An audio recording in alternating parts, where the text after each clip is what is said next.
știm noi din vremuri strămoșești, cuvânt de dor și luptă, de doine și povești.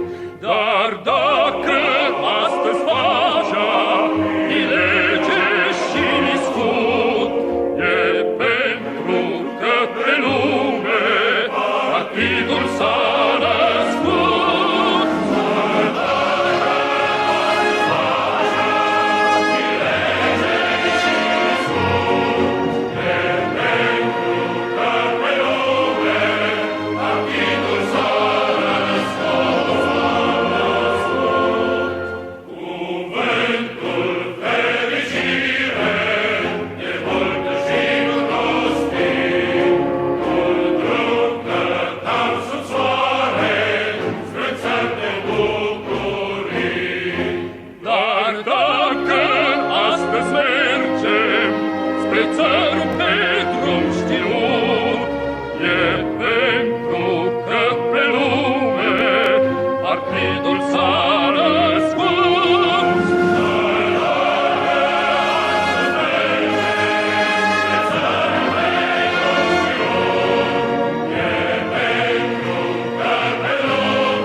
Cuvinte le-am moștenit în grai, doar bănuiam ce înseamnă, ce tâlcuri au sub strai.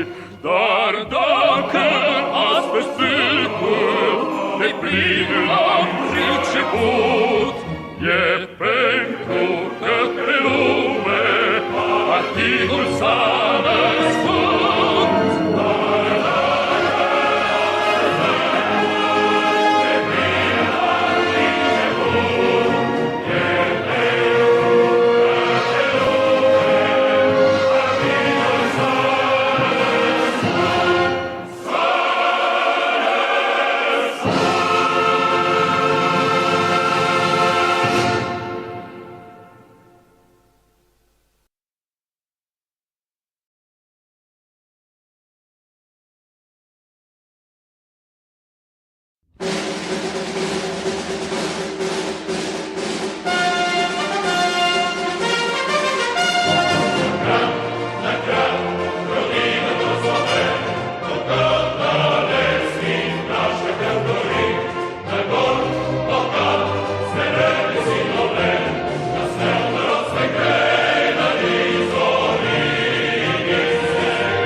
утреннего стяг в жизни важен первый шаг.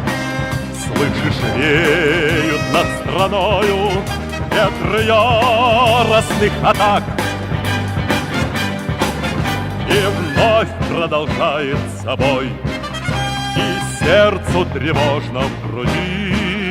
И Ленин такой молодой, и юный октябрь впереди. И Ленин такой молодой, и юный октябрь впереди. Весть летит во все концы, вы поверьте нам, отцы. Будут новые победы, станут новые бойцы.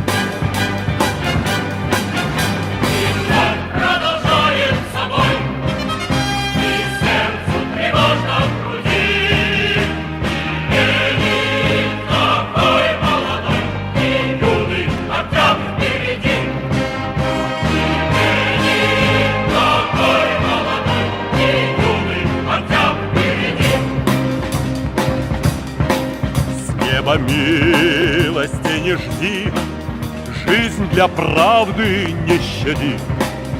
Нам, ребята, в этой жизни только с правдой по пути. И вновь продолжает собой, и сердце тревожно в груди. И Ленин такой молодой, и юный октябрь впереди.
Greetings, everybody, and welcome along. It is the evening of the 1st of July, 2025, and here we are with the first live stream of the week. And this one is going to be a good one because we're going to be talking about, conceptions of revolution. What does revolution actually look like? And I wanted to touch upon this because it is something which is seldom talked about in realistic terms and is often lost in a lot of romanticism, naturally. And visions of revolution are defined in the West, certainly, and it is the West we're talking about tonight. They are defined by our enemies quite a lot of the time. What most people imagine a revolution to be these days would probably look something like a color revolution. Now, we will get to that in just a moment. But let us begin at the beginning, as the old saying goes. Let us go and greet those who are in the chat so far. So hello to Slumbering Colossus, Jerry. Good evening to Almir.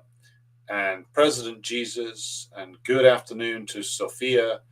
And President Jesus says, according to Fox News, a year from now, Zoran Mamdani will be on the logo of the Institute. A year from now, Zoran Mamdani will be being talked about as a congressman or senator, because he'll have proved himself a loyal foot soldier of the Democratic Party, and his voting base is disillusioned labor aristocracy and radicalized petty bourgeois.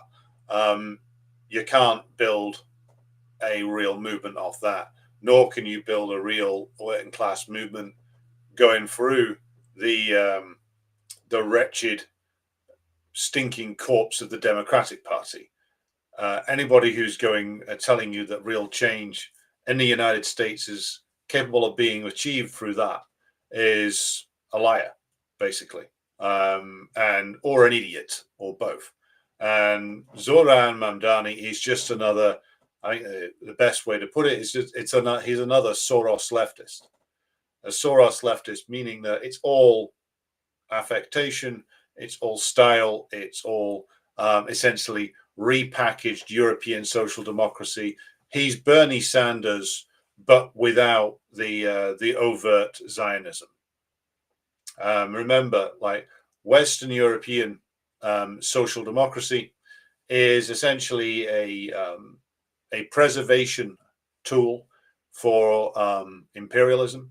That's what it turned itself into as early as 1914, arguably earlier than that. And it's certainly what it's been since 1945, funded and sustained by imperialism.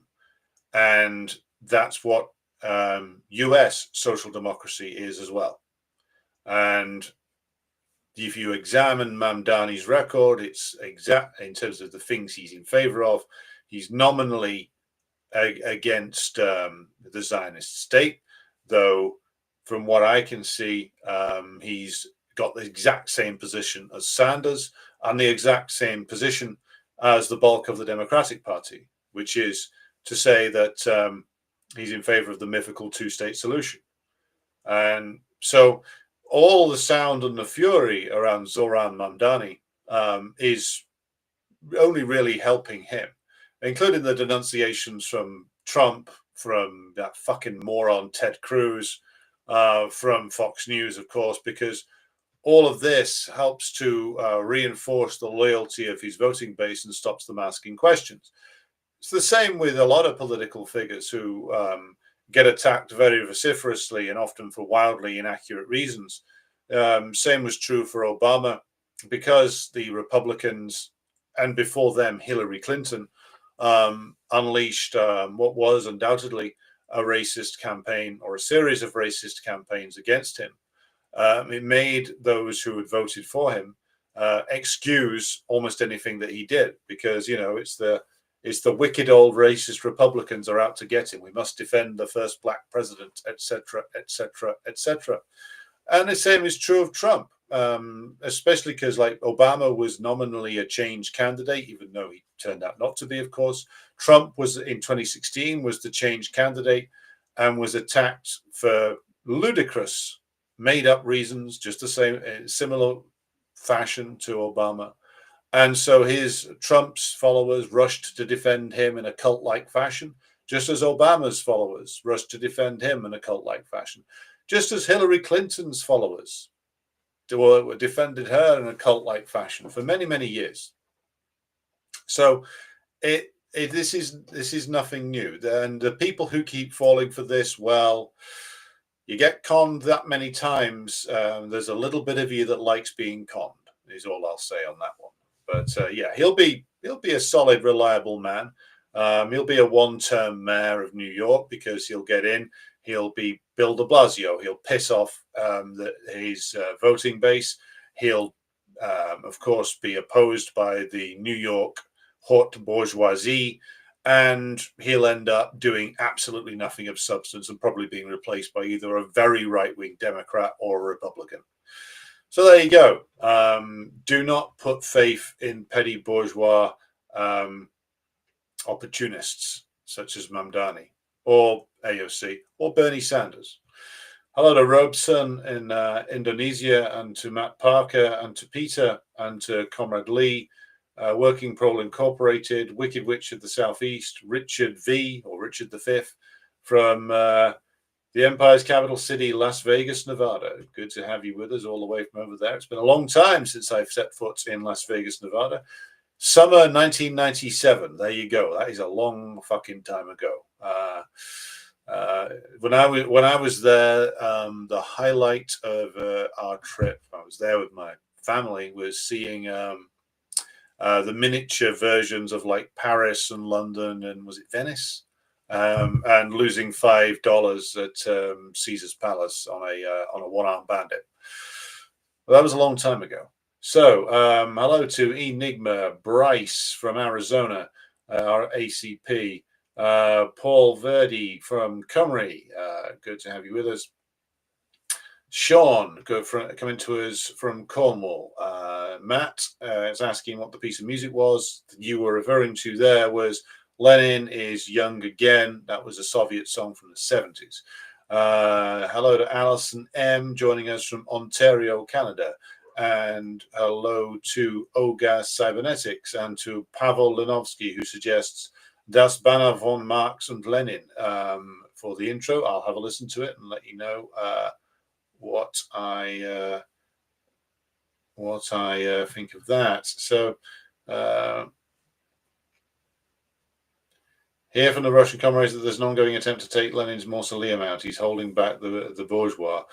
Well, I mean, the funny thing is, if they did that, I mean, there was talk of. They've closed it because they said they're going to repair it. But the funny thing is, like they keep talking about removing it, and they keep not doing it. Because I think that, like, at this stage, not removing it would create far more problems for the Russian government than leaving it where it is. And this is a time when they're restoring Stalin, or the Russian government approved version of Stalin, I should say, in public buildings across the country, even on the Moscow metro. The relief of Stalin on there has been restored for the first time since it was removed in 1965. So it would be a decision that I don't think would do the Russian government an awful lot of good, because all it would do, I mean, as soon as it was going to be closing, people heard it was going to be closing, there was a queue round the block to get into it. Queue, not like a queue like reminiscent of the Soviet era, and at a time when the Soviet legacy is being more and more leaned into by the Russian government, and they are getting very close. They haven't done it quite yet, but they are getting very close to officially, via Russian government announcement, rehabilitating Stalin. It's almost there. They've come very, very close to essentially, if not reversing Khrushchev's speech, then certainly stepping away from it, and stepping away from the anti-Stalin narrative that all Russian governments since Khrushchev have, or I should say all Soviet and Russian governments since Khrushchev have engaged in. So be interesting to see if they do try and remove Lenin's mausoleum. All they'll do is make Lenin far more popular and make more of the younger generation curious about him. So I think they'll probably put it back, if only because it would create too much trouble for them to remove it. Hello to Sin Sheng Pan, Nikki, Iris Crocus, Ixio, Philip Blair, David King, Lenin Dubois, Bishi Barnaby, Comrade Daniel from Somerset, Edward, who says, are the principles that are required for a revolution the same as required for a counter-revolution? No, Edward, I'll get to why in just a moment. Similar sense of breakdown, but different class forces involved. I heard the argument, says Nehat, that revolution is the reveal of total reality. Do we agree that reality is revealed at the moment of revolution. I think that comes before. I think that's a good way of pivoting into this. So, what is our conceptions of revolution? Where do they come from? Again, I know we've got a wider audience than just the West, as the last comment proves, given that it comes from Turkey. But we're going to be talking about the West because it's this is where we dwell and this is where the problems lie. So the question of like the conceptions of revolution, a lot of the imagery with regard to what a revolution means in Britain and Western Europe comes partially from the Bolshevik Revolution, but a lot of it stems from the image of the French Revolution, both good and bad. So the French Revolution in Britain from 1789 onwards was greeted with enthusiasm by many radicals and many working class radicals, and greeted with absolute horror by the bourgeois, who looked at it with disgust and dread, and they couldn't quite believe what was happening. And the image of revolution as this violent, sudden act of mass barbarity. This is an image that comes to us from the writings of British propagandists at the time, including an Irish propagandist who was working for the British called Edmund Burke. And Burke's writing about the French Revolution in his book entitled The Revolution in France, Reflections on the Revolution in France, is a cornerstone of anti-revolutionary and anti-communist thinking, because the way in which Burke, of course, talked about the revolution was, and again, there was some degree of accuracy in what he said, but he, of course, placed the emphasis in a very negative direction. The way Burke portrayed it was that it was this upsurge of the unwashed masses rebelling against their betters, and because they had rebelled against the natural order of things, chaos and bloodshed had to follow. And Burke, I mention him because he is pretty much the template for Anglo-American intellectuals talking about the way in which revolution is viewed, talking about particularly when they want to talk in negative terms about a revolution. Burke's the go-to intellectual influence. Now, we could probably do a whole hour or two just on Burke, but he's a more interesting character than just simply being a cartoon reactionary. He was actually in favor of the American Revolution, which is something which is not mentioned by either some of his fans or his detractors. Now, why the big difference between the American and the French Revolution? Well, I would say two things. Firstly, the big thing about the American Revolution in comparison to the French was that it was a revolution that took the form, of course, of a war against the forces of the king. So Burke caused controversy by dressing in revolutionary colors and hanging around the British Parliament at the time. So why was he in favor of that, but so vehemently against the French Revolution? I think, for a start, the leadership of the American Revolution was respectably bourgeois, I would say. The French revolutionaries were, of course, bourgeois revolutionaries too, but the difference being was that the American Revolution, according to my read of this, and we will be having a special on the American Revolution coming up on July the 4th with an American guest, so stand by for that one.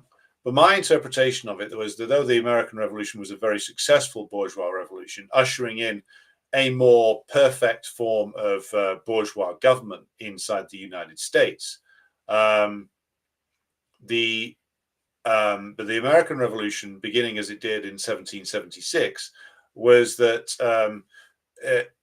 the thing that I think defined that was the fact that the leaders like Washington, Jefferson, and others were solid, respectable bourgeois types, landowning types. not like massively rich, but these were solid members of sort of the early bourgeois landowning class in the United States as it was to become. And whereas, of course, they had to make appeals to the masses to, get them mobilized and get them fighting in the army, the command held by like Washington and Jefferson, politically speaking, John Adams and others, even though there were differences between these men in terms of the vision they had for the United States, it was a very much uniform bourgeois vision. The French Revolution was much more chaotic in many respects from in terms of if you compare it to the American events. And in comparison to the American events, there was a real role for the propertyless masses of the town, particularly Paris, that they played a much more important and independent role. Forces like the sans-culottes, etc. They played a much more important role in the French Revolution and an independent role than they ever did in the American Revolution. And whereas what you got in the American Revolution was a new system of government being built, which is what made it revolutionary, and the English bourgeois being pushed out, or the British government being pushed out. Whereas in France, you got you got property confiscations, you got the rising up of the propertyless masses in a radical fashion to haul down the king, the aristocracy, and the priesthood all at the same time. And what terrified Burke and his contemporaries about the French Revolution more than anything else was that it was in America, yes, the British king and the British army had been defeated, and you saw the exit of the British Empire from the 13 original colonies. But in France, you saw the literal high and mighty be torn down from their pedestals and be taken to the guillotine and beheaded. Now, whereas you did get a lot of death and bloodshed in the American Revolution, it was of a different nature to that which went on in France. In France, you got the uprisings of the propertyless masses. You got the rage of the early proletarians being turned on the aristocracy. In the United States, you didn't have the terror of the propertyless masses being inflicted upon the men of property. You did in the French Revolution. That was something that very much did happen, as we all know. And this, the institution of the Great Terror, the beheading of the king, and the ultimate emergence of Bonaparte after all of that. But it was the role of the masses that, again, it comes across in Burke's writing, terrifies him more than anything else. That, and you have the British bourgeois antipathy towards all things French as well. You throw that in too. But really, it was the fact that the king and the aristocracy and the priesthood and all of these established institutions got hauled down all at once that terrified them. The American Revolution, for all that it fought a war, was still, in reality, I think, a more orderly process that didn't terrify the bourgeois as much. And there's the big difference. So the important thing to keep in mind from this period, from the period that Burke is writing in, when he's contesting intellectually with Mary Wollstonecraft and Thomas Paine and the legacy of Jean-Jacques Rousseau, is that it is the role of the masses that terrifies the reactionaries more than anything else. Now, Burke was, of course, a massive hypocrite because he claimed to be a representative of a nation which had had its orderly revolution in 1688 to 89, in the disposal of the last Stuart monarch, James II, and the bringing in of the House of Orange, Prince William of Orange, King William of Orange, and that this was a much more orderly and respectable process. This is all bollocks, of course. This is Burke taking great liberties with history. There are, as the noted communist historian Christopher Hill examined in his work, The Century of Revolution, and in other works as well. What you had was literal, as Hill wrote, a century of revolution in England, Scotland, Wales, and Ireland, between really the death of Elizabeth I and the coming to the throne of James I of England and VI of Scotland. And you then got tumultuous events, revolutionary events, running all the way through the 17th and into the 18th century. You had the overthrow of one king, Charles I, his beheading. You had a series of civil wars and wars to unify the early version of the British state. So wars Cromwell waged in Scotland, waged again to horrific effect in Ireland. And what you got was by the time of his death, by the time he was gone, he was dead, and the Commonwealth he tried to build was passed back to a king in 1660 with the restoration of Charles II. The monarchy that was restored then looked the same to the untrained eye, but it was fundamentally different. The bourgeois had completely, partially under Charles II, hit a bit of a bump when James II thought kings should actually rule. They got rid of him quickly. But by the time of the House of Orange, you see the modern system of monarchy emerge, which is it's a bourgeois monarchy. It's a monarchy which serves the bourgeoisie. It doesn't serve the feudal lords anymore. It is not an autocracy like James and Charles ran. And the English ruling class recalibrated all of the institutions of state for their own usage. They then fought a nearly 60-year war against the Stuart monarchs who kept trying to come back in the form of the rebellions in Ireland, the rebellion in Scotland, the Jacobite rebellions, and this is a long and bloody and brutal period of repression and war that goes on for a long time. It only ends in the mid-1740s, 1745, with the final defeat of old Bonnie Prince Charlie. So for Burke to portray a process which lasted over a revolutionary process, which lasted well over a century, which saw gigantic numbers of people in England, Scotland, and Ireland especially killed in battle or in just mass slaughter. And remember, when there's mass slaughter involved, it's never just madness. There's always a purpose to it.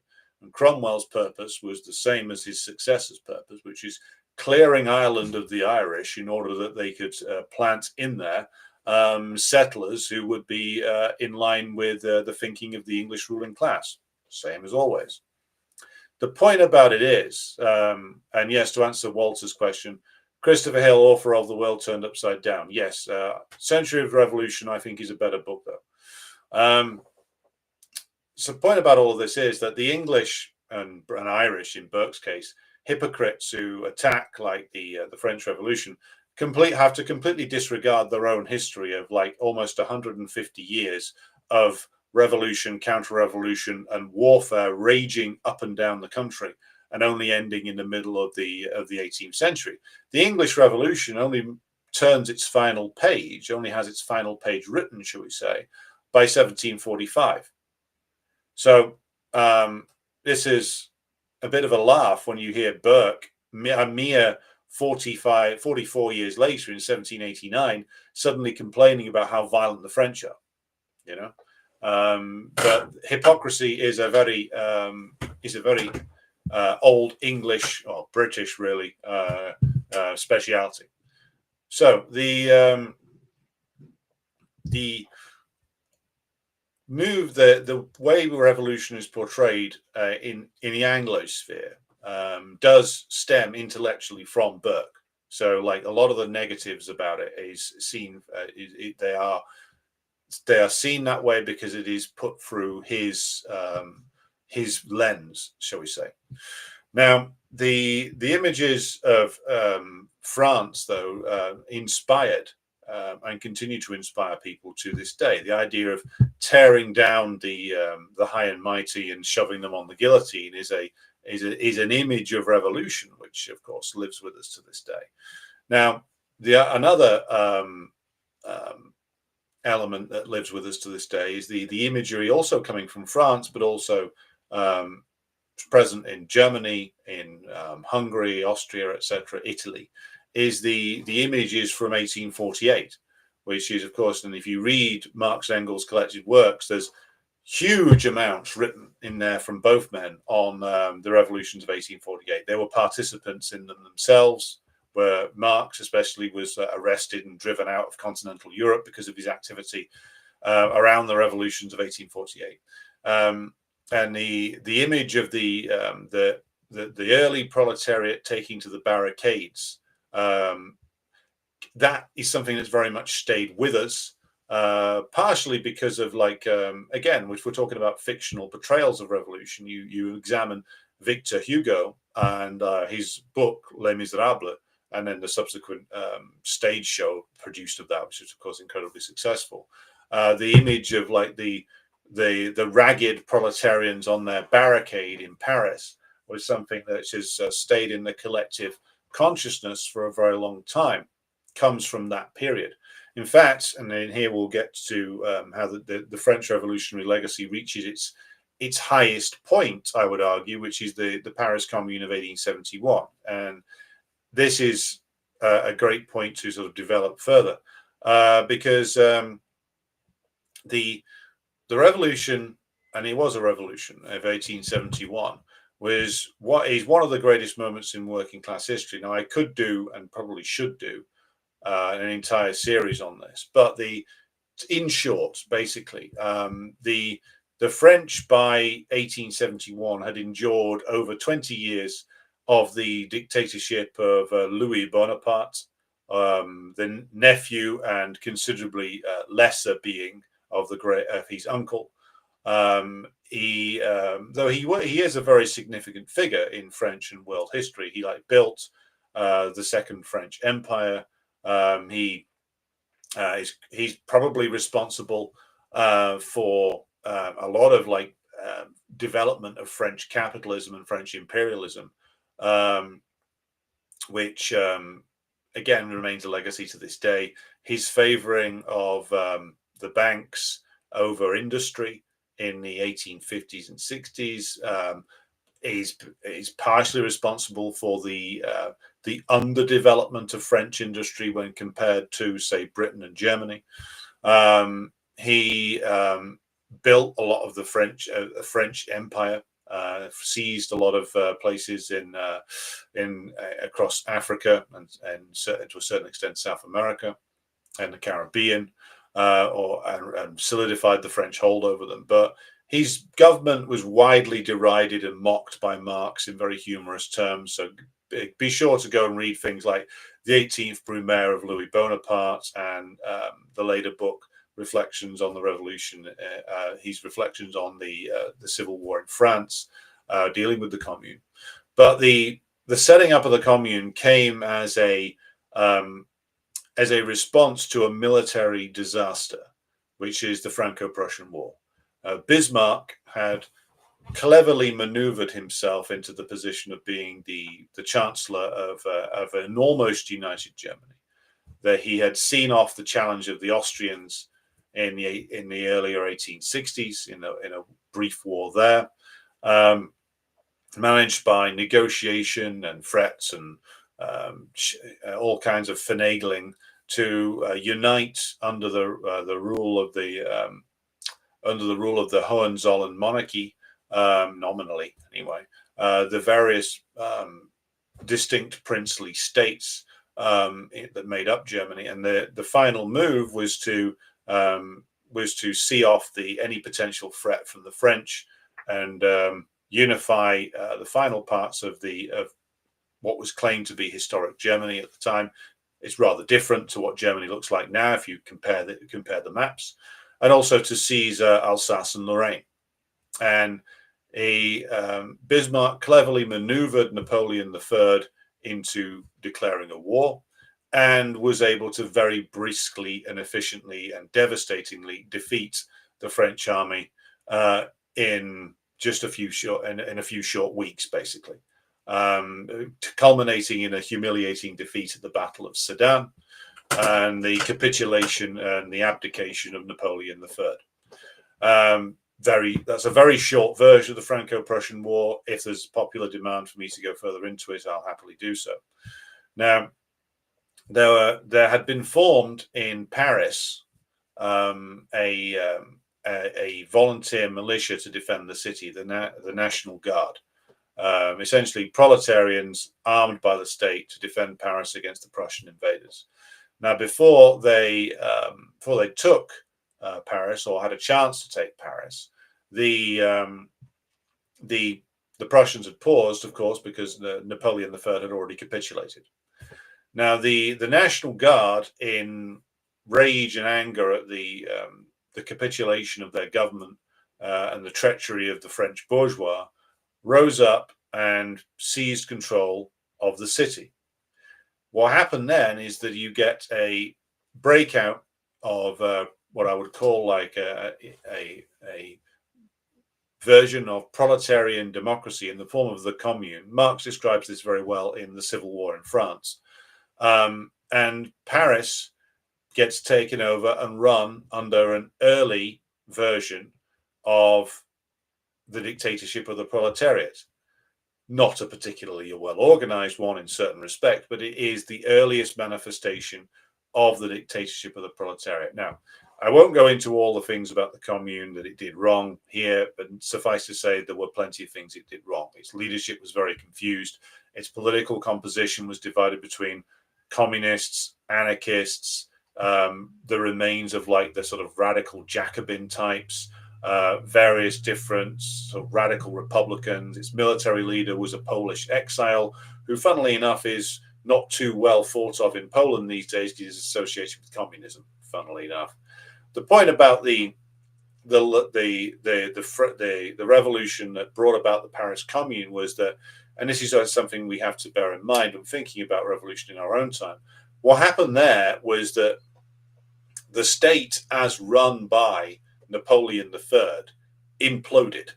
It collapsed under the weight of military defeat. And the fact that it collapsed in such a humiliating and devastating fashion helped to trigger a revolt in the capital city. And it was a working class revolt. The other thing is that once a regime which had been unpopular with the proletariat, which had suppressed working class politics for 20 years, suddenly disappears in the blink of an eye, suddenly all of the anger and the rage built up by the proletariat over many decades, but has a chance to burst out again. And this is part of what went on in 1871. That and the fact that the French proletariat by 1871, so if you had the good fortune to lead a particularly long life, for instance, so say if you were born in 1780, you could have seen and remembered the original French Revolution, all the Napoleonic Wars. Maybe you even fought in the Napoleonic Wars. You saw the revolution against the restored Bourbon monarchy in 1831. You would have seen the revolution of 1848. Now you could have seen the revolution of 1871. So my point being that by 1871, arguably, the French proletariat was the most experienced and the most politicized and the most radical in the entire capitalist world because of that very strong revolutionary legacy going all the way back to 1789. Revolutionary in a way that, like, the early American proletariat and the British proletariat at that time were not. And so all of that legacy is is present in 1871, but I would say that the two key things to bear in mind when I'm trying to understand 1871 are that when the state suddenly just implodes, as it did, and it has been a state which has repressed the working class for so long, and it's a working class with a strong revolutionary legacy. The working class's response is to embrace that legacy and try to overcome the repression that's been placed on them by Napoleon III, and also respond to the hypocrisy and lies and the appalling humiliation that the French nation suffered at the hands of the Prussians, inflicted on them by the stupidity, greed, cowardice, and short-sightedness of the French bourgeoisie, of whom Marx has some delightfully barbed and cutting things to say, particularly about the guy who founded the Third Republic, and there is a wonderful passage which, if I can find it, I will read to you now. Let me just see if I can dig this out, because there's a lot of there's some wonderful insults that he has, which is directed towards fear. I think he calls him a master. He called him a monstrous gnome with class prejudices standing him in the place of ideas and vanity in the place of a heart. His private life is as infamous as his public life was odious, who in his long political career had never been guilty of even the smallest measure of any practical use. So, if you think that people on Twitter are mean, well, you should see what Marx had to say about the likes of fear. I will probably do a more comprehensive reading of that when we do the Paris Commune in a more proper fashion. But another key thing to remember about this was that this caused the French bourgeois, when they were restored, they crushed the Commune, because essentially the Commune failed partially because the revolutionary uprising there did not spread to other cities, or that the French bourgeois forces managed to get it under control. I believe Bismarck actually offered the provisional French government that he was essentially sponsoring military support in crushing the Commune, but the people like Thiers thought better of it, thinking that, well, if we're seen to be relying on the Prussians to kill our own people, then whatever shred of legitimacy that we've got has gone out the window. But it did cause, after the failure of the Commune and its crushing, the French bourgeois then entirely redesigned Paris itself. If you look at the streets of Paris now, if you've been there recently, and particularly in around the Eiffel Tower and the old city centre, you'll notice these sort of wide boulevards that are all built. It was all built at the same time, and it was designed specifically to get around the ability of the proletariat to throw up barricades. That's what they wanted to get away from. So they redesigned the entire city partially because they didn't want the proletariat to be able to seize it easily again. Old Paris was a real warren of much smaller, tighter streets. So that if you could block a few of them, by throwing a few tables up and having a few men who could shoot straight standing behind them. You could throw up barriers and barricades really quickly and block a lot of the major arteries of the city, making it, and also it was really dangerous trying to maneuver an army through dense, very narrow streets where you could easily be ambushed. So when they redesigned Paris, they redesigned it so an army could easily move through it and could crush any domestic revolt. That's one of the key things that they wanted to achieve in their redesign of Paris. And that's, again, worth bearing in mind because, of course, the motor force of history is class struggle, and the motor force of history manifests itself in various different ways, architecture being one of them. And the guy who redesigned Paris completely was called Georges Eugène Haussmann. And so just look up the before and after shots on the internet. You can find them pretty easily. So again, class struggle on behalf of the bourgeoisie. They literally redesign a city to make working class revolt less easy. So moving on then, and thinking about the legacy of the commune, even though it failed, failures can live with us and be inspirational. Like without the commune, there wouldn't have been a successful Bolshevik-led revolution in October 1917.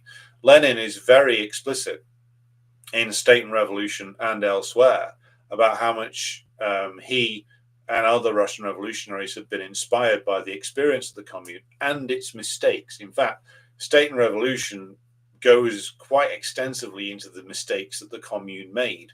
And Lenin vows, of course, not to make them in the Russian Revolution. And one of the key ones was, of course, leaving your enemy intact, which the communards did. I mean, the government headed by Adolf Thiers in 1871 was based in the Palace of Versailles, which, if you've ever been to Versailles, is literally just up the road from Paris. I mean, it would have taken a few hours to march, but they could have done it early on in the commune. Could have marched up the road to the Palace of Versailles and ripped Thiers and the other sniveling little bastards out of there and arrested them all. They didn't know. They left sources of bourgeois power intact. And if you do that, then they regain their confidence. One of the things that we have to bear in mind when looking at revolutionary events is that there is, and Lenin understood this, and Mao understood this, all the great revolutionaries have understood this. There is real value in appreciating the psychology of the situation. And what do I mean by that? We started off by talking about Edmund Burke and the visceral, enraged response that he and other members of his class had in response to the beheading of the aristocracy in France. And the psychological aspect of this can't be underestimated, because what you are doing is you by seizing buildings, by arresting the former leaders of the old state, by imprisoning them, by putting them on trial, by executing them. What you're doing is you're not just physically annihilating or physically detaining a man or a woman. You are, of course, suddenly showing that the untouchable leaders, the politicians, the generals, the secret policemen, and behind them, the landowners, the captains of industry, the parasites. You're suddenly showing that the people who defined everything and ran everything and thought that they would always be in charge, and also who the proletariat thought would always be in charge. You're showing publicly that they are not just weakened, but they have fallen, and that the authority and power that they once held over us has all gone. And if you demonstrate that in a public sense, then it will inspire and should inspire the proletariat on to push the revolution further. I mean, this is part of the reason why the seizure of key buildings is important. It's not just because, let's just say there was a revolution broke out in England tomorrow, and a bunch of revolutionaries raised the red flag over the Houses of Parliament. What is the actual the value of doing that? Given that if there was a proletarian revolution broke out that affected London, the politicians and the bourgeoisie are beyond the fucking planes, out of there like that, like quicker than Prince Andrew dropping his trousers on Jeffrey Epstein's private island. So what would be the value of seizing such a buildings, such as the Houses of Parliament or Buckingham Palace? The value is that you suddenly demonstrate that the people who used to rule from there and all of the power that is associated with them, that all of that is gone, and that's not to be underestimated. The psychological value of showing that the former rulers are gone.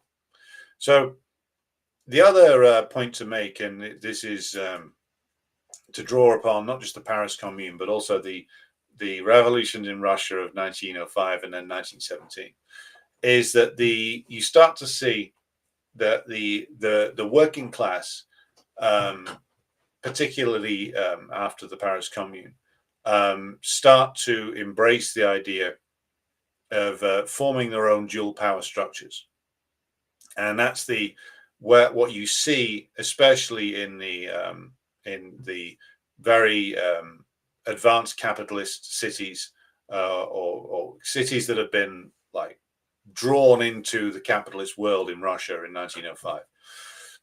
So by 1905, the Russian proletariat, particularly in European Russia, has gone through over 2 decades of growth and also rapid expansion and bitter class struggle.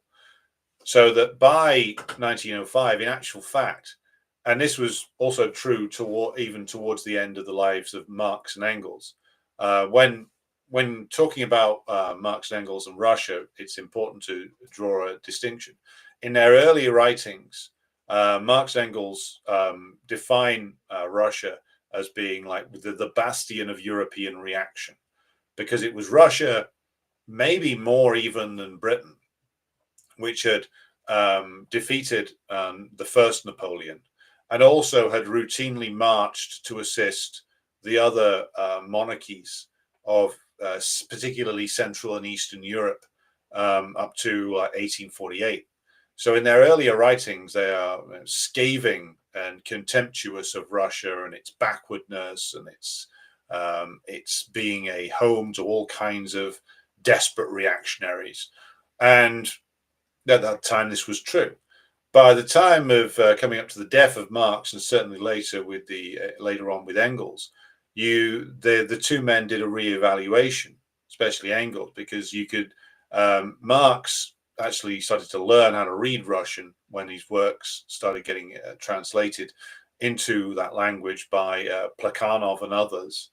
And Marx does a reevaluation of Russia, and Engels does too, because you see in the 1880s and 1890s, the struggles of the Russian proletariat really begin, and also you have the heroic but very flawed Russian agrarian populist movement, the Narodniks and others, and that forces a reevaluation of the revolutionary potential of Russia by Marx and Engels, not being meant to stand by an old formula when it is no longer relevant anymore. So Russia by 1905 has a proletariat which has grown very rapidly. You have rapid industrialization in Petrograd, Moscow, and Russian-occupied Eastern Poland. And you get a very politicized, very class-conscious, strongly militant proletariat by 1905, which is part of the reason why the twitchy response of the Tsar to the demonstration in 1905 led by Father Gapon is as dangerous as deadly as it turns out to be, because that doesn't just come out of nowhere. That comes after years of increasingly bitter class struggle, and the Russian working class is becoming very experienced and very militant, so that they would, when the Tsarist police and troops opened fire on the demonstration, peaceful demonstration led by Father Gapon, who was actually also an Okhrana agent within the working class movement. But there you go. When they were opened fire upon, the Petrograd workers moved very quickly to establish the first Soviet meaning literal council, workers' council, and this was a spontaneous invention of the most militant sections of the Russian working class, which makes it, of course, incredibly important. And Lenin recognized its importance and developed further his theories upon revolution up to 1917, based on the fact that this was an innovation of the most militant sections of the Russian working class. And when you get the outbreak of revolution in 1917 in Russia, the Soviets re-emerge again, on an even greater scale. So the conception of revolution in Russia is, again, fueled partially by the experience of the Paris Commune, but also by the Russian working class, industrial working class, being forged in the militancy of the 1880s, 1890s, and early 20th century, manifesting itself in the dual power situation that emerges in 1905 to 1907. So it takes the Tsardom and the Russian bourgeois 2 years to fully crush the revolutionary movement that emerges in 1905. And ultimately, the 1905 revolution fails because the revolution is divided up. The revolutionary forces are divided up. The proletariat goes a long way in terms of establishing its power in the industrial centers. The peasantry does move into action, but the Russian bourgeois and the autocracy work out a reform program that is able to appeal to the upper layers and the middle peasantry. And this is the Stolypin era. Petr Stolypin was quite an effective reactionary politician who worked for the Tsar, who was ultimately assassinated by a social revolutionary SR member, and again, this SR member that assassinated Stolypin was actually somebody who was also on the Okhrana payroll. So quite who assassinated Stolypin is another question. Could have been one of his rivals in the Russian court. But point being that the 1905 revolution fails to achieve what the later 1917 revolution would achieve, because partly the revolutionaries, in the form of the Bolsheviks, don't have the influence that they would later have in 1917. The proletariat and the peasantry aren't as unified as they were later in 1917, and the Russian bourgeois quickly abandons the side of the revolution in 1905 in return for the concessions made by the Tsardom over the formation of the Duma, and some other concessions around, like bourgeois democratic reforms, sort of easily pacified the Cadet Party led by Pavel Milyukov. And essentially, at that point, the Russian bourgeois completely gives up on any kind of confrontation with the Tsardom and goes into collaboration with them, because the Russian bourgeois, after 1905, it becomes clear, much as was the case with the Prussian bourgeois in 1848, they were much more terrified of the Russian working class than they were of the Tsardom. They were willing to, as their German equivalents had been, collaborate with the aristocracy to make sure that the revolutionary proletariat got stymied and repressed. That's the case with the Russian bourgeois. and they were collaborators with the Russian Tsardom right up to February of 1917. But the Russian proletariat, of course, learned great lessons, and Lenin and the Bolsheviks, as the aspiring vanguard party, learned great lessons from 1905 to 07.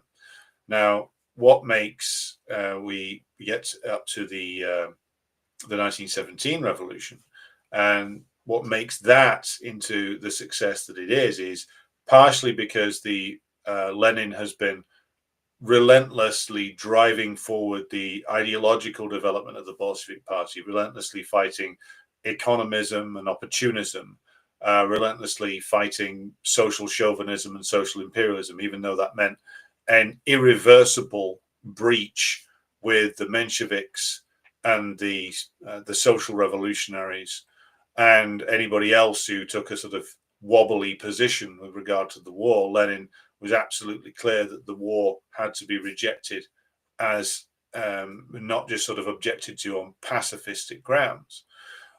So Lenin has been getting the leading cadres in the Bolshevik Party ready for the revolution of 1917. And of course, what makes that possible, what causes the breakthrough, much like the Paris Commune of 1871, is state collapse.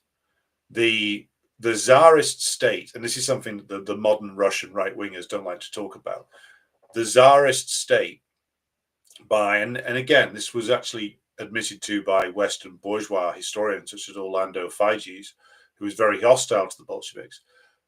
But the Tsarist state by February of 1917 is collapsing. It can no longer supply the soldiers at the front with adequate amounts of weaponry, ammunition, or even clothing. The food supply system for the cities is disintegrating, which is what causes the bread riot of women workers in February 1917. And the Tsarist state, following a brief flurry of resistance to the uprising in Petrograd, dissolves, basically. First of all, what happens is the divisions between the Russian bourgeois and the Tsardom and the aristocracy re-emerge very dramatically when the Russian bourgeois realize that unless they do something, that they will face a working class and peasant uprising, possibly unified against them as well as the Tsardom. They realize they have to do something quickly, so they dump the Tsar. There was talk about getting his uncle to step in, who was slightly more respected, but that idea was dumped quickly, and you ended up with the dual power situation of February to October 1917, where you had the breaking out of Soviets of workers, soldiers, peasants, and sailors, deputies, all the way across the Russian, what had once been the Russian Empire, and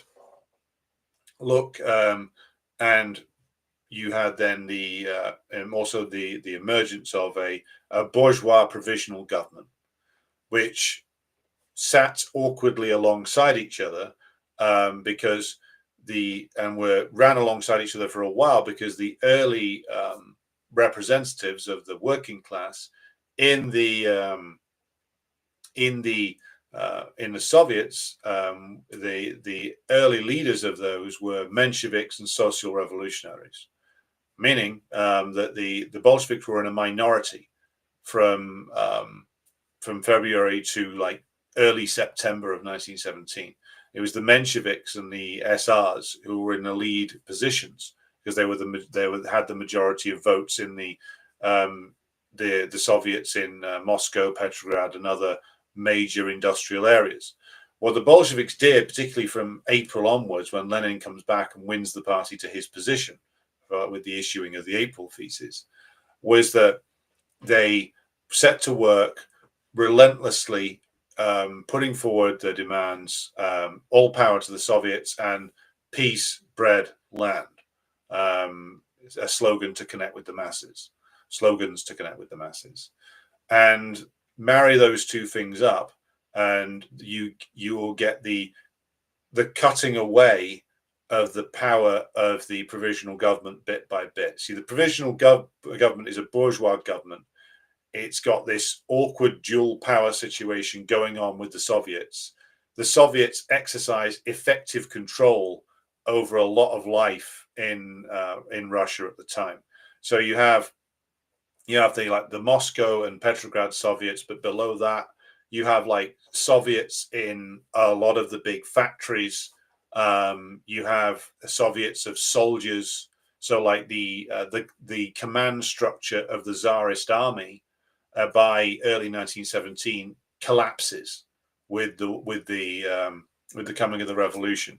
Suddenly, you get soldiers forming democratic assemblies, again called Soviets. Sailors doing it too, because the Russian army by 1917 is a disaster because the Tsarist state is collapsing.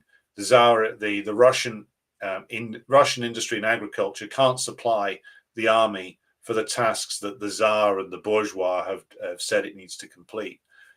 Millions are dying on the front line under the command of officers who are not only cruel, but manifestly incompetent. It's also the case, and this is a key part of Bolshevik agitation, that millions of Russians are being sacrificed not only for the profiteering and the wish to acquire land of the Russian bourgeois, but also that they're being sacrificed on the demands of London and Paris, and to a lesser extent New York and Washington. And this, and we've talked about this before, why the British and the French wanted desperately to have the Russians as allies was because the Russians had a gigantic army based on conscripted, largely peasant soldiers, which could be hurled at the Germans on the Eastern Front, and who cares if millions of them die? Sound familiar?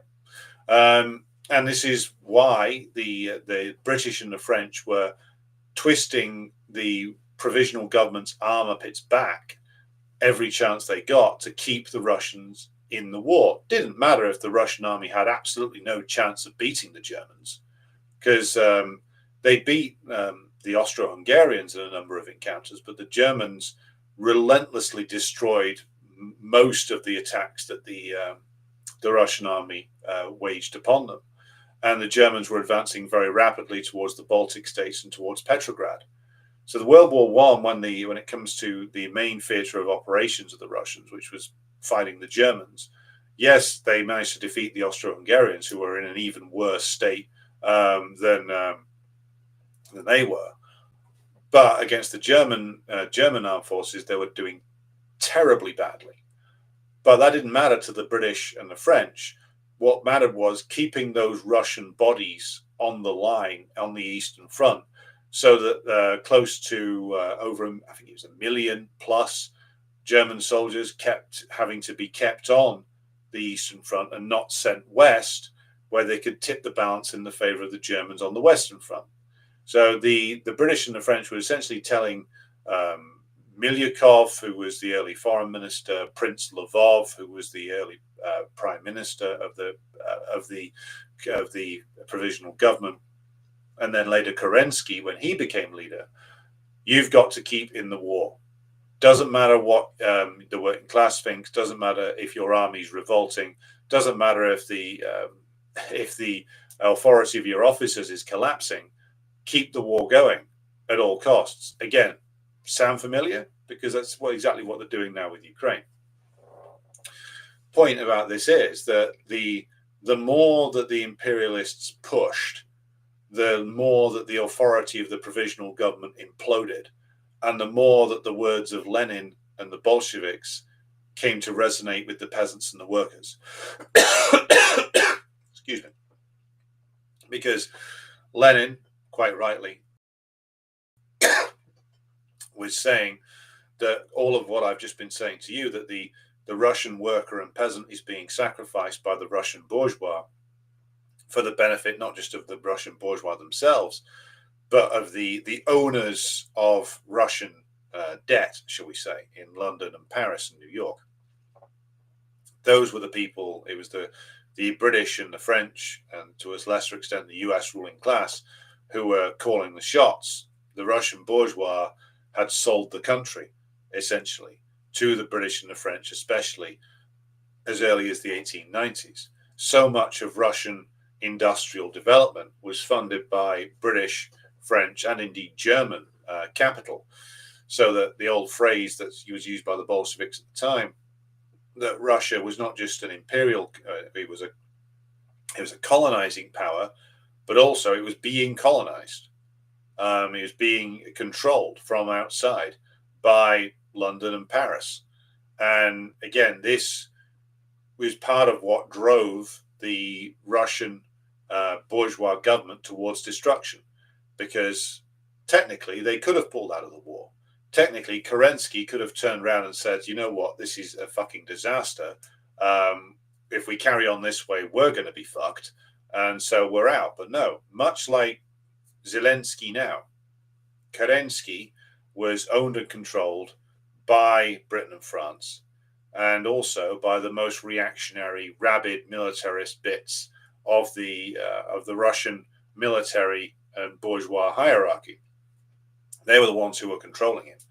Kornilov, General Kornilov, of course, tried a revolt in autumn of 1917, which infamously melted away after the workers went out of the cities to greet Kornilov's army and appealed to the peasant soldiers and said, "Look, why are you going to go and die for this prick?" Basically, and the appeal of the workers to the soldiers worked, and the army melted away, leaving Kornilov rather embarrassed and rather bitter about the whole affair. So what happens is, between February and October 1917, the dual power situation develops rapidly, to the point where in the early period, a large section of the working class and the peasantry were prepared to go along with the provisional government. But the more that the war went on, and the more it became clear that the provisional government could not address any of the major demands of the proletariat and the peasantry. They couldn't and wouldn't end the war for the reasons I've just gone into. They couldn't address the urgent demand of the peasants for land redistribution, because the power of the Russian aristocracy and landlords was still too great. The bourgeoisie weren't going to challenge that. They were still wanting to be in partnership with these people. And because of the disastrous situation in agriculture, they couldn't address the food situation. So all of the key demands of the working class and the peasantry could not be addressed by the Russian bourgeois government. So what happens? By the close of by the close of the summer of 1917, you start to see in Petrograd and Moscow a relentless swing towards the Bolsheviks. You start to see the Bolsheviks getting greater and greater numbers of seats, of representatives in Petrograd, Moscow, and other major urban areas, until the point in late September 1917, when the Bolsheviks become the majority in Moscow and Petrograd, which is the moment that Lenin sees that the dual power situation has to be resolved. And it can only be resolved by destroying the bourgeois government, overthrowing Kerensky and his ministers as they were at the time. Because, and this is something which Lenin understood very well, if you don't act to destroy the sources of bourgeois power, then they will reconstitute themselves and they will destroy you. And as he says in State and Revolution, he emphasizes many times, this was the key mistake of the Paris Commune. When you had a dual power situation in France in 1871, you needed to act quickly and ruthlessly in order to actually suppress your enemies, the bourgeoisie. They didn't do that. The Bolsheviks, led by Lenin, weren't going to make the same mistake. So you get the Military Revolutionary Committee meeting to decide upon a plan for insurrection, following a discussion at the Bolshevik Central Committee. Interestingly enough, as we've mentioned on previous episodes of the Stalin series, Zinoviev and Kamenev, two prominent Bolshevik leaders, were opposed to this. They didn't want to do it because, and this is something we'll come back to in future discussions, the idea that Russia could actually go over into building socialism with all of its backwardness and primitiveness, even though, I mean, the Mensheviks were open about the fact that they would say that the Russian bourgeois had to come in and develop the economy for 30, 40, however many years before the Russian proletariat could even stand a chance of coming to power. Again, an opinion shared by Trotsky. And so even in the Bolsheviks, who had nominally accepted Lenin's program of, from April 1917 of saying all power to the Soviets, even there, within their ranks, there were people like Zinoviev and Kamenev who still held on to the old conception of things, of saying, well, no, we can't overthrow the bourgeoisie. We must have an accord with them.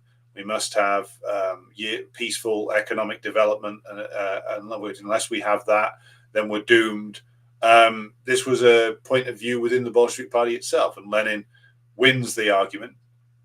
Zinoviev and Kamenev are outvoted and eventually accept it, though there are rumors that both of them tried to run to the Menshevik headquarters and rat out their comrades. I'm unsure as to the veracity of those rumors. I'd have to do more research into it, but it certainly was something that was brought up later on by Stalin against Zinoviev in later debates in the 1920s. So Lenin understands that the dual power can't go on for too long. Because what needs to happen is that when the working class embarks upon the revolutionary road, it is incumbent upon the vanguard party, once it has got itself into the position of actually being the vanguard party, meaning that it is composed of leaders who are very embedded and connected with the working class, but who are very much prepared to say to the working class, this is the way we need to go now. And to test that slogan out and persuade the workers to accept it and embrace the idea of a seizure of power. That's what's going on in this later summer and early autumn of 1917. The Bolsheviks are effectively agitating amongst the working class to secure the leading element, the advanced workers' agreement upon the necessity of seizing power. And this is, of course, successfully done in late October of 1917. If you make a comparison with the situation in Germany a year later, in 1918, when a similar thing goes on, which is that essentially by early to mid-1918, the German state is starting to disintegrate. The British naval blockade of Germany has severely impacted upon the ability of the German economy to continue operating. There have started to be reverses on the front line. The German army is suffering a crisis of confidence. There have been too many casualties. The authority of the officer corps is starting to be questioned. And so by the time you reach the point where you get the Kiel mutiny in 1918, you've got open rebellion in the German army, and the German state is starting to disintegrate. And this is, of course, partially inspired by the successful revolution in Russia. And so you've got German sailors in the German High Seas Fleet rebelling and forming a Soviet in 1918. And you get rebellions at the front line. You get workers taking over factories. You have the capitalist class and the landlords in Germany running in fear. But what happens in Germany is, of course, that the Social Democrats, the SPD, under Philipp Scheidmann, Friedrich Ebert, Gustav Nosk, and others, take over and defend capitalism. And you did get in Germany, under the Weimar Republic, a strange cohabitation for a while between the German workers' councils, workers and soldiers and sailors' councils, and the bourgeois republic. But of course, all authority drained to the bourgeois republic and away from the organs of workers' power. I believe there was even in the early drafts of in the early versions of the Weimar Constitution, as drafted by the SPD, there was an acknowledgement of the role of the workers and soldiers councils in that early document. Believe it that their role was continued to be acknowledged well into the 1920s, when they were eventually snuffed out. But and again, this is a dream of like the DSA and other types, social democrat types, who want to claim that you can combine bourgeois democracy with workers' democracy. You can't, of course, because all authority and power drained away from the German Soviets to the bourgeois government in that case, following, of course, the crushing and the murdering of the most militant sections of the German working class by who? The SPD, in collaboration with the proto-fascist Freikorps. So in Russia, you had the dominant role being played by the Bolsheviks, who understood that a dual power situation needs to be brought to a close. And then on the other hand, you had the German SPD, who did the opposite, who also understood you couldn't have a dual power situation, but who were approaching this as representatives and defenders of the German bourgeois. So they crushed the most militant and murdered the most militant sections of the German working class and their leaders, personified by the martyrdom of Karl Liebknecht and Rosa Luxemburg, and restored capitalist rule. Good old social democrats. As people said, there was a meme going around in 2016 of when Sanders was first running, of why did Bernie Sanders kill Rosa Luxemburg? Sounds kind of flippant, but also reveals a certain truth. So we've got up to the 1917 point here. It turns out that this is a far longer show than I initially anticipated. So what I'm going to do is I'm going to cut this in two and do the second half of this tomorrow, I think, tomorrow evening. So I'll ask you all to come back there for that one. And just going to go through a few comments for a few minutes now. Glad you're all finding it interesting. Thanks to all 411 of you watching. Be sure to like and share the stream if you haven't done so already. I see there's a discussion in the comments about the nature of the American Revolution. And some have come out in favor of the thesis of Gerald Horne that it was a counter-revolution. What revolution was it countering? First question. Second question, and kind of an answer to the first one. I know that Horne argues that the founding fathers of the United States were like more pro-slavery than the British. I think that the grounds upon which he makes his argument are rather weak. I did an interview about this with Comrade Marius a while ago, so go back onto the channel and look at that. But I don't believe, I don't agree with Horne's presentation of this at all. I don't believe it was a counter-revolution. In fact, it was a bourgeois revolution. And people say, "Oh well, this revolution. How can it be a revolution when it's got it was run by slave owners, and it was run by people who set out on a path of aggressive expansion into Indian land, and who maintained the slave system until the 1860s." And all of that is true. But the problem with it is bourgeois revolutions are exactly what they say. It's the bringing of the bourgeoisie to power. The bourgeoisie is not the proletariat. The bourgeoisie does radical things to disperse the remaining power of feudalism and autocracy, and to set up new radical forms of bourgeois government, which is what you got in the United States.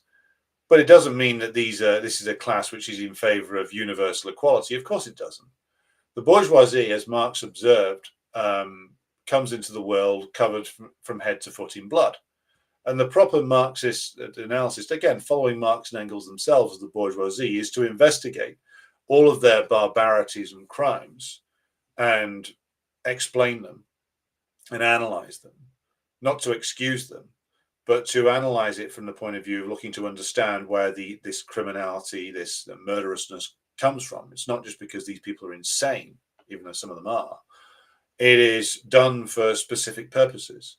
Bourgeois revolutions bring the capitalist class to power. The capitalist class is, in its initial phase, a revolutionary class from its own perspective, from a perspective that they are pushing forward the means of production. They are pushing forward the means by which commodities are produced, and but the means by which scientific and technological advancements are made, and they push that forward, and that is their historic role to play.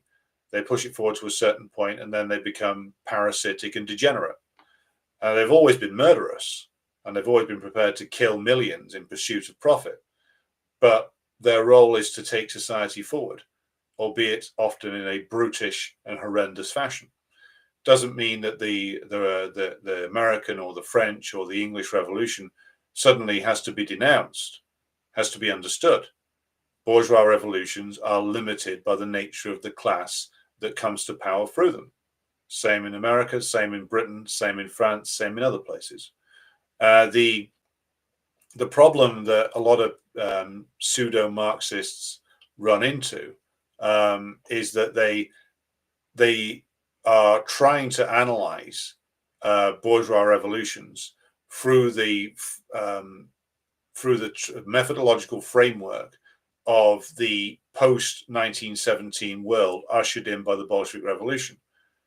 And yes, that can inform your point of view, but you have to follow from what Marx and Engels analyzed themselves. They were very clear about how brutal the bourgeoisie in Britain and France and Germany and the United States were.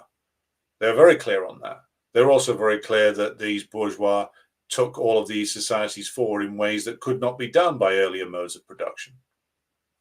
This, to me, is a fundamental of Marxism and Leninism, is to be able to analyze bourgeois revolutions accurately.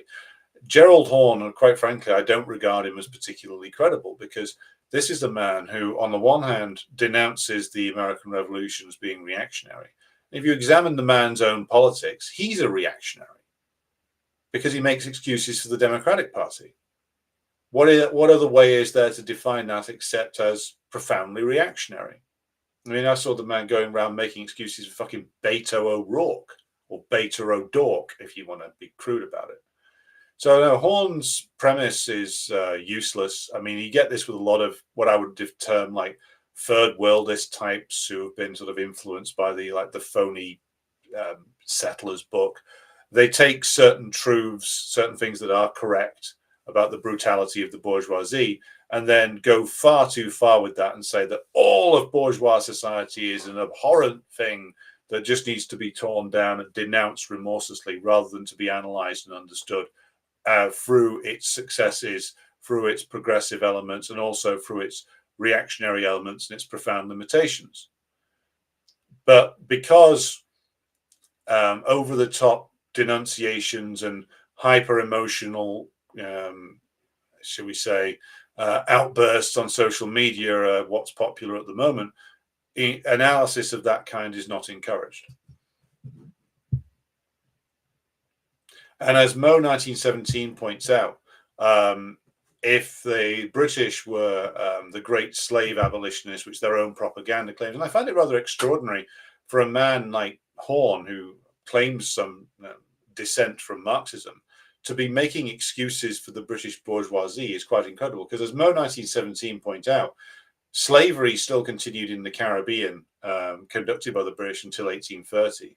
And was done illicitly afterwards, as Mo points out in his comment, and that Britain was still reliant upon slavery in the US until the Civil War. So Britain, being the oldest imperialist country, has a long and inglorious history of outsourcing the dirty work. So yes, they got rid of slavery, but they put Indian peasants and workers in conditions of near slavery. Did the same with a lot of Africans. And they continued to rely upon the slave labor of the southern, what were to become the Confederate States. Palmerston even wanted to intervene in the American Civil War in favor of the Confederate States to continue to get the cotton supply from them. So this propaganda that Horne is pushing comes straight from the British bourgeoisie. So the most brutal and hideous class of bastards that ever disgraced the world. So quite why he wants to carry water for them, I'm not sure. Other than, of course, this thing that the US left has, which is that it wants to rend its own clothing and engage in intellectual flagellation with regard to its own history, rather than trying to deal with the history honestly and seriously and analyze it in a proper Marxist fashion.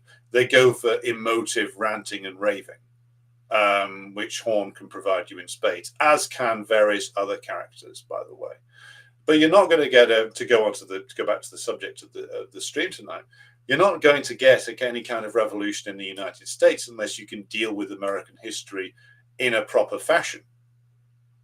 And thankfully, there are Americans out there who can do that, and not just hyperventilating teenagers who have read too much of the Sakai book. Right. Okay. So. Thanks to all 413 of you watching. This stream ended up going in various different ways, which I didn't quite expect. So I'm going to do part 2 of this tomorrow. So please come back and join me then. And what I'll do is I'll do part 2, and we'll take the questions at the end of that one. So thanks everybody who's tuned in. Be sure to join us again tomorrow for the next episode of Decline and Fall. That one is we're going to be leading off on a discussion of Ukraine there, so be sure to join me for that.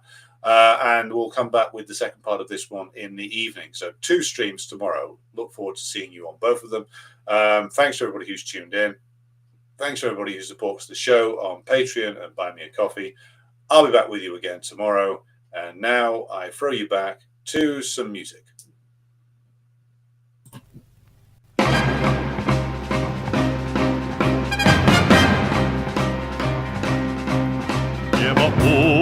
Утреннего стяг в жизни важен первый шаг.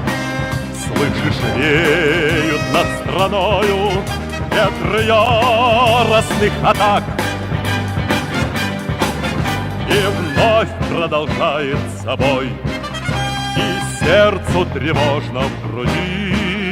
И Ленин такой молодой, и юный октябрь впереди.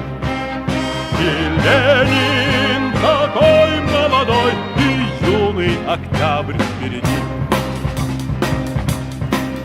Весть летит во все концы, вы поверьте нам, отцы.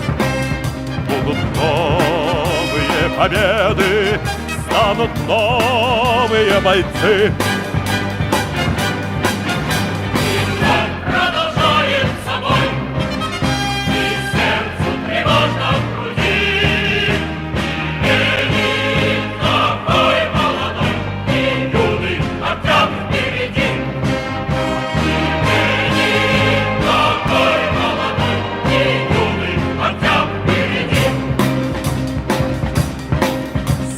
Милости не жди, жизнь для правды не щади. Нам, ребята, в этой жизни только с правдой по пути.